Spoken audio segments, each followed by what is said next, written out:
Hello friends, இன்னைக்கு இந்த வீடியோவில் உங்கள் வாட்ஸ்அப்பில் நீங்கள் கண்டிப்பாக தெரிஞ்சுக்க வேண்டிய ஒரு சூப்பர்பான ஃபியூச்சரை பற்றி தான் நம்ம பார்க்க போகிறோம். அது என்னன்னா, நார்மலாக சில பேர் நார்மல் கால் பண்ணுறதுக்கு பதிலாக வாட்ஸ்அப் கால் பண்ண ஆரம்பிச்சிருவாங்க. ஸோ வாட்ஸ்அப்லேயே சில பேர் கம்யூனிகேட் பண்ணிட்டு இருப்பாங்க. ஸோ இதில் தெரிஞ்ச நம்பர் எது, தெரியாத நம்பர் எது, அன்னோன் நம்பர்ஸ் முதல் கொண்டு நம்மளுக்கு வாட்ஸ்அப் கால் வரும். நம்மளும் கன்ஃபியூஸ் ஆகும், இது யாரோட நம்பர்னு சொல்லிட்டு சம்டைம்ஸ் அட்டன் பண்ணாமே விட்டுருவோம். ஸோ தட் இப்போ இந்த வந்திருக்கக்கூடிய ஃபியூச்சரில் வாட்ஸ்அப்பில் நம்மளுக்கு வரக்கூடிய கால்ஸ் அன்னோன் நம்பராக இருந்தால் நம்மளுக்கு மியூட் பண்ணுற மாதிரி ஒரு ஆப்ஷன்ஸ் கொடுத்துருக்காங்க.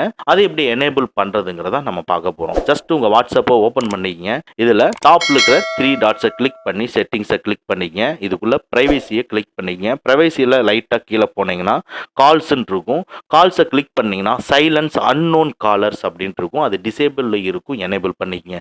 ஸோ சைலண்ட் அன்னோன் காலர்ஸ் அப்படி எனேபிள் பண்ணீங்கன்னா என்ன நடக்கும்னா, உங்க கான்டாக்ட்ல இருக்கிறவங்க கால் பண்ணா உங்களுக்கு ரிங் டோனோட வரும். இதே இது நீங்க நார்மலா ஒரு நம்பரை சேவ் பண்ணாம ஆனா சேட் மட்டுமே பண்ணிட்டு இருக்கிற பர்சன் கால் பண்ணாலும் உங்களுக்கு ரிங் டோனோட வரும். பட் நீங்க எதுவுமே இந்த ரெண்டு விஷயமே நடக்காம புதுசா ஒரு நபர் உங்களுக்கு கால் பண்றாரு அப்படின்னா அவருடைய கால்ஸ் உங்களுக்கு சைலண்ட் மோட்ல போயிடும். ஸோ தட் உங்களுக்கு அந்த யாருங்கிறது தெரியாத பர்சனோட நம்பர் மட்டும் சைலண்ட்ல வரணும் அப்படின்னு நினைச்சீங்கன்னா இதை எனேபிள் பண்ணிக்கங்க. ஓகே ஃப்ரெண்ட்ஸ், அவ்வளவுதான். இந்த வீடியோ உங்களுக்கு பிடிச்சிருந்தா லைக் பண்ணுங்க, உங்க நண்பர்களுக்கு மறக்காம ஷேர் பண்ணுங்க.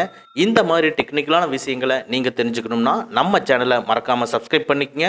கூடவே இருக்கிற பெல் ஐக்கானை பிரஸ் பண்ணிக்க. நம்மளுடைய அடுத்த வீடியோ உங்களுக்கு உடனுக்குடன் தெரிய வரும். Thank you friends, thank you very much. see you again in next videos.